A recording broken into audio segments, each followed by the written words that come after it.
Sejam bem-vindos a mais um Além do Arco-Íris. Sidney Fernandes e Carlos Luz. Olá, amigo, olá, amiga ouvinte. Estamos chegando para mais um programa Além do Arco-Íris, com reflexões em torno da doutrina espírita. Rogamos ao Senhor da vida, abençoe os nossos propósitos de bem servir. Estaremos hoje apresentando mais um estudo de caso, com base em artigo de Richard Simonetti. Estaremos hoje falando sobre reencarnação e profissões. Se você tem alguma sugestão para o nosso programa, escreva seu e-mail para carloseduluz@uol.com.br. Repetindo, carloseduluz@uol.com.br. Eu sou o Theo Oliveira e para o programa de hoje teremos mais uma vez as presenças dos nossos amigos Carlos Luz e Sidney Fernandes. Olá, amigos. Estamos aqui para mais um programa Além do Arco-Íris, programa que foi criado por Richard Simonetti. E hoje damos sequência. Reencarnação. A reencarnação é uma lei natural, na qual a biologia está próxima de considerar como conhecimento científico. Ian Stevenson, Hernani Guimarães Andrade, Banerjee, foram cientistas que estudaram com metodologia científica a reencarnação. São histórias como, por exemplo, a de Swarlata Mishra, citada em um artigo da revista Super Interessante, segundo o qual uma menina nascida em 1948 em uma família rica da Índia se tornou protagonista de um dos casos clássicos da ciência sobre vidas passadas. A história dessa menina é descrita em uma obra de Ian Stevenson, 20 casos sugestivos de reencarnação, e assemelha-se a outros registrados pelo mundo sobre lembranças reveladoras ocorridas principalmente na infância. A história dessa jovem é simples. Aos 3 anos de idade, viajava com seu pai, quando de repente apontou uma estrada que levava à cidade de Katni e pediu ao motorista que seguisse por ela, até onde estava o que chamou de minha casa. Lá, disse ela, poderiam tomar uma xícara de chá? Katni está localizada a mais de 160 quilômetros da cidade em que essa menina residia. Logo em seguida, a menina começou a descrever uma série de detalhes sobre sua suposta vida em Katni. Disse que lá o seu nome fora Bia Patak e tivera 2 filhos. Deu os detalhes da casa e a localizou no distrito de Zurkutia. Desde então, o pai da menina passou a anotar as memórias da filha. 7 anos mais tarde, em 1959, ao ouvir esses relatos, um pesquisador, o professor indiano Banerjee, visitou Katni. Pegou as anotações do pai de Swarlata e as usou como guia para entrevistar a família Patak. Tudo o que a menina havia falado sobre Bia, que havia morrido em 1939, coincidia. Até então, nenhuma das 2 famílias havia ouvido falar uma da outra. Carlos Eduardo Luz, você que foi o fiel escudeiro do grande professor, doutor Hernani Guimarães Andrade, e está profundamente familiarizado com esses casos de reencarnação. Consta, inclusive, que muitos desses casos sugestivos de reencarnação registrados por Ian Stevenson teriam sido fornecidos por vocês, Dr. Hernani, e você, Carlos Luz, que sempre trabalhou ao seu lado. Vem a primeira pergunta que não quer calar, Carlos. Será que nós já reencarnamos com a nossa vida definida particularmente a nossa profissão já está escolhida, Carlos? Sim, essa questão é muito boa, muito interessante. Mas antes eu gostaria de fazer uma referência ao que você citou aí, escudeiro do Dr. Hernani. Dr. Hernani Guimarães Andrade, grande cientista espírita, o escudeira dele, na verdade, é uma escudeira. É a Suzuko Hashizumi, que teve esses méritos que você destacou. Ela é realmente a fiel escudeira do Dr. Hernani, né, e trabalhou sempre com ele, desde o tempo do Banerjee. Nesse tempo que ele fazia a pesquisa de reencarnação na década de 70, eu vim conhecer o Dr. Hernani na década fim da década de 80, começo da década de 90. Então, é uma pessoa espetacular, né? Uma pessoa que contribuiu muito para o espiritismo e para a ciência. Agora, voltando a responder sobre o que você pediu, né? Nós reencarnamos com uma profissão já definida. Pode acontecer, viu, Sidney, mas nem sempre há margens para a escolha. Se o espírito reencarna em local desprovido de educação formal, dificilmente ele deixará de ser um trabalhador sem especialização. Existem testes científicos que identificam grandes inteligências em pessoas sem escolaridade e vivendo em condições até muito precárias. Carlos, reencarnar dentro de uma família com boas condições de educação amplia a possibilidade de um indivíduo ter uma boa profissão, ter uma vida melhor, mais regrada, com mais tranquilidade, porque a gente vê aí que pessoas sofrem muito quando são filhos de pais que não têm muita cultura ou, embora com pouca cultura, não têm condições de dar ao filho melhores condições de desenvolvimento.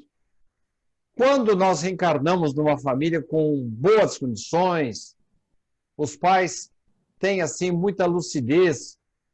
Nós vemos aí, inclusive, no campo da imprensa, várias apresentadoras negras da Globo News, elas chegaram aonde estão hoje, graças, evidentemente, aos seus méritos próprios, mas também com a ajuda dos pais. Eu me lembro de uma das meninas dizendo que o pai dela, a profissão dele, exigia que ele usasse uma determinada roupa, ele só tinha uma troca de roupa para poder arranjar dinheiro para ela estudar e se tornar a repórter que ela é hoje.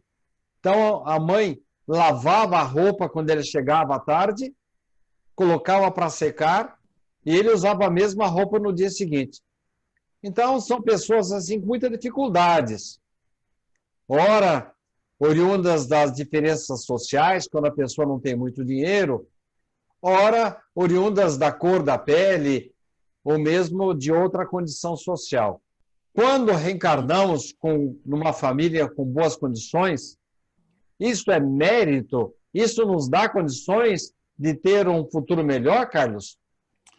Sim, mas levando-se, Sidney, em consideração as aquisições pretéritas. Seria pouco produtivo, por exemplo, vincular o reencarnante à cirurgia neurocerebral, área médica altamente especializada, se ele jamais foi médico em reencarnações passadas. Mas, Carlos, quer dizer que, então, se eu não fui médico na vida anterior, nesta vida, nem adianta eu me arriscar a um vestibular longo aí, ou a um curso tão difícil como a medicina? Sidney, o que é interessante é que tendências inatas e habilidades para determinada atividade profissional revelam vivências passadas. O que fizemos com assiduidade no pretérito, faremos com desenvoltura no presente. Então, pessoas que conhecem, por exemplo, música, né, tem pessoas que têm facilidade para música, eles com certeza tiveram essa formação, tiveram esse conhecimento em vidas passadas. Porque a música é complexa, o conhecimento musical é alguma coisa muito complexa. E já Mozart, por exemplo, ele com 7, 8 anos, ele já compunha sinfonias. Olha que um negócio complicado compor sinfonias. Então, da onde que veio esse conhecimento dele? Obviamente, trouxe de vidas passadas. Eu posso até citar um caso pessoal. Na minha casa, dos meus pais, e na minha casa depois já casado, eu tive vários instrumentos musicais, até piano, acordeon, violão. Sidney, eu nunca consegui tocar nem o parabéns para você inteiro. Quer dizer, conclusão, eu teria que admitir que eu sou totalmente limitado em termos de entendimento, de aprendizado, ou eu tenho que admitir que realmente essas pessoas que têm facilidade musical, elas já aprenderam isso em vidas passadas. Então daqui eu acho que algumas encarnações, eu estando aqui em companhia sua e do Theo, que conhece muito de música, pode ser que eu agregue esse conhecimento e possa ter alguma qualidade musical, né, manifesta em encarnações futuras. Porque agora eu sou um apreciador de música, mas com grandes limitações de conhecimento. Então a reencarnação explica muito isso, né? Profissões como um marceneiro, como um cirurgião, exige habilidade manual. A gente vê as pessoas assim trabalhando, com capacidade de fantástica, de artística no seu trabalho, com certeza eles já tiveram esse aprendizado e já vinham de outras vidas, já sendo marceneiros ou cirurgiões, e então eles têm facilidade de despertar dentro de si essas qualidades, essas habilidades, né, que, obviamente, a coordenação motora deles, do organismo atual, do corpo atual, vai ter que também ser perfeitas para que essas qualidades do espírito, né, reencarnadas possam se manifestar. Carlos, eu vou fazer a próxima pergunta, mas eu vou dar uma conotação mais prática nela. Podemos, então, dizer que o melhor profissional será sempre aquele que venha a se vincular a atividades que já exercitou anteriormente. Tudo bem, eu aceito isso. O Theo tem facilidade para várias coisas, para informática, para música, como você já disse, e tem facilidade também na prática de esportes. Além disso, ele tem um site lá de apresentação, ele é um verdadeiro ator. O filho dele é melhor que ele no futebol. De vez em quando o filho joga, ele tem que tomar cuidado, senão ele leva chapéu toda hora. Me diga uma coisa, tanto ele como o filho estão desenvolvendo atividades que já exercitaram no passado, Carlos? Com certeza, né, Sidney? Eles demonstrando essas habilidades é coisa que tem uma base construída no passado. Mas, obviamente, o esforço próprio deles nessa encarnação, o aperfeiçoamento dessas qualidades, aí deve a aquisições também, né, e nessa encarnação, né? Então, o mais importante que a habilidade conquistada no passado é o empenho do presente. O melhor profissional nem sempre é o mais experiente, mas o mais dedicado, né? Às vezes a gente vê até um profissional que tem qualidade, tem competência, tem capacidade, mas não tem boa vontade, não está nem aí, não gosta da profissão, não gosta da atividade, é uma pessoa que é comodista. Então esse aí ele vai fazer as coisas de maneira relaxada, embora tenha capacidade, tenha potencial, tenha competência, enquanto que outros que estão ainda no início do seu aprendizado reencarnatório, eles já têm a capacidade de conseguir realizações à custa muito mais do seu esforço do que de heranças de vidas passadas. Então, eu me lembro de Pelé. Pelé que tinha uma capacidade extraordinária no campo do futebol, mas era extremamente dedicado. Ele se dedicava, era o primeiro que chegava, o último que saía dos treinos. E vemos outros profissionais que hoje ganham muito mais do que o Pelé ganhou, não gostavam de treinar e estão numa situação financeira difícil.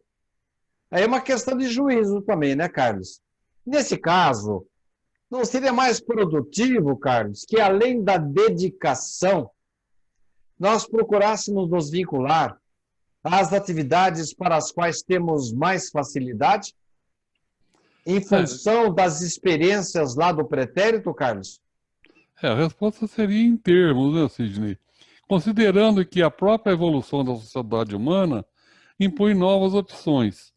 Isso ocorre particularmente na atualidade, em que o trabalho braçal vai sendo substituído pela tecnologia. Hoje somos chamados ao exercício da inteligência em atividades ligadas à informática, a partir da revolução disparada pelos computadores. Isso tudo constitui novidades para nós, né?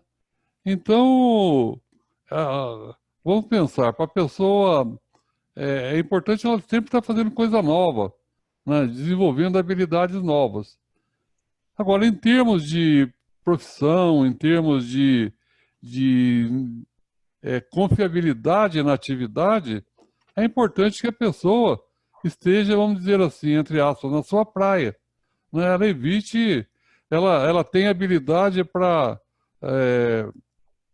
música, daí ela resolve praticar um esporte que ela não tem habilidade nenhuma e vai ficar só no esforço tentando ser um esportista. Ela não vai conseguir ser um grau de excelência no esporte porque não é da vocação dela, ela não teve vivências passadas nessa atividade. Ela tem, inclusive, muitas dificuldades. Aí, então, manda o bom senso que a gente ajunte o que poderíamos dizer a fome com a vontade de comer.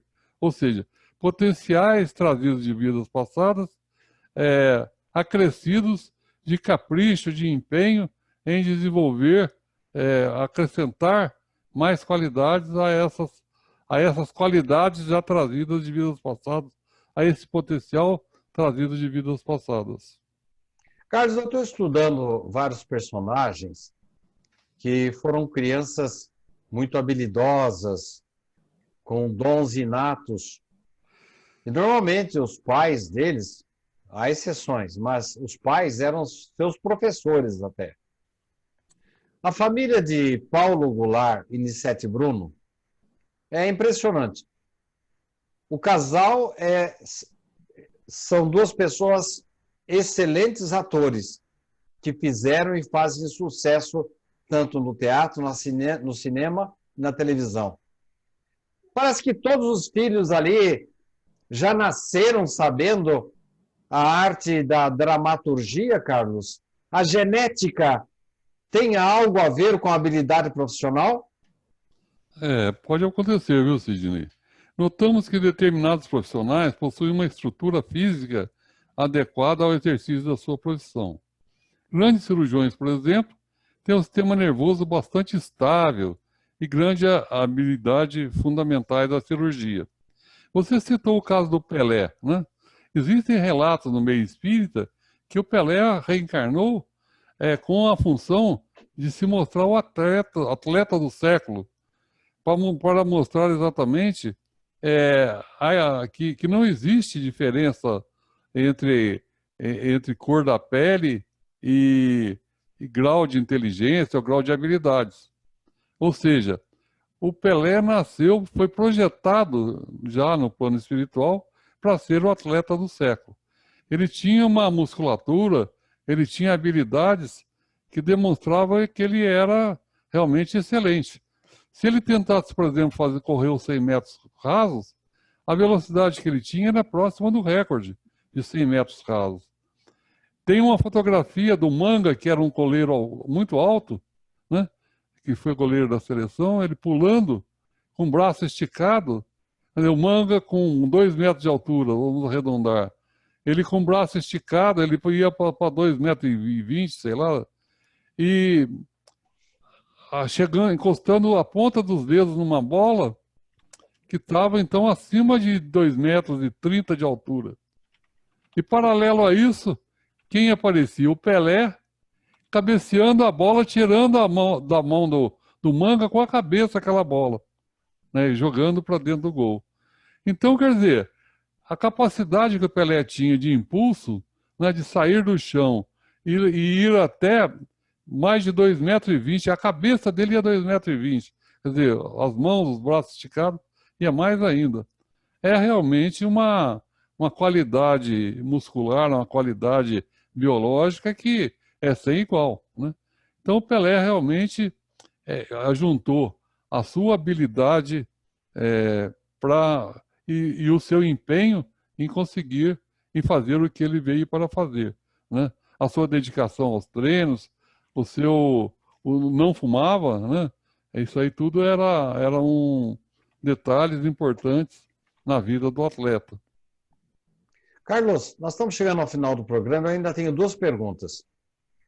A primeira delas é a seguinte: você citou Pelé, mas Pelé tinha um pai que jogava bem, o Dondinho, e você sabe que a raça negra tem uma voz melhor do que nós brancos e tem um potencial, uma resistência maior também do que nós. Ora, esses talentos do Pelé teriam sido determinados pelo acaso, ou então ele puxou os elementos hereditários do seu pai? Deus não combina elementos hereditários como quem joga dados, já não afirmava Richard Simonetti. Mesmo porque a biologia é instrumento de Deus e não a sua limitação. Então, o que a gente conclui aí é que exatamente é uma combinação das duas coisas, né? Hereditariedade e mais experiência reencarnatória que qualifica uma pessoa como excepcional dentro da sua profissão. Você está absolutamente certo, Carlos, e nessa última pergunta que eu vou lhe fazer, eu me lembro de André Luiz falando exatamente isso, que há uma coordenação de elementos hereditários, combinação essa provocada, selecionada pelos espíritos, e também, ao mesmo tempo, o talento, a possibilidade que o indivíduo tinha de desenvolver aquela atividade, ele era preparado já na espiritualidade para isso. Última pergunta, Carlos. Como que Deus atua, por exemplo, biologicamente, para preparar o corpo de um cirurgião? Técnicos da espiritualidade estudam os componentes genéticos dos pais e selecionam aqueles que melhor se ajustem às necessidades do reencarnante, dando-lhe uma estrutura física adequada à atividade que irá exercitar. Então, naquele exemplo do Pelé, no plano espiritual, com certeza, a espiritualidade, os projetistas, né, do corpo físico do Pelé atuaram na programação genética dele, na programação biológica, que ele tivesse todas as qualificações que fossem necessárias para ele ser o atleta do século, para ele mostrar exatamente a superioridade, né, do Pelé e muito sobre qualquer pessoa, independente da cor da pele, né? Então, esse objetivo com certeza foi atingido, né? E a questão da reencarnação realmente é uma chave que abre muitas portas, explicando a nós o funcionamento, o porquê de muitas coisas que sem ela seriam inexplicáveis. Muito bem, Carlos. Obrigado pela sua participação, obrigado pela redação do programa. Passo agora para José Aparecido Theo Oliveira para o encerramento de mais um programa Além do Arco-Íris. Obrigado, Sidney, obrigado, Carlos, e obrigado você que nos ouve, você que nos assiste, por acompanhar mais um programa Além do Arco-Íris. Desejamos que tudo corra bem e na próxima semana estejamos juntos novamente. Muito obrigado e até lá. Sejam bem-vindos a mais um Além do Arco-Íris. Sidney Fernandes e Carlos Luz.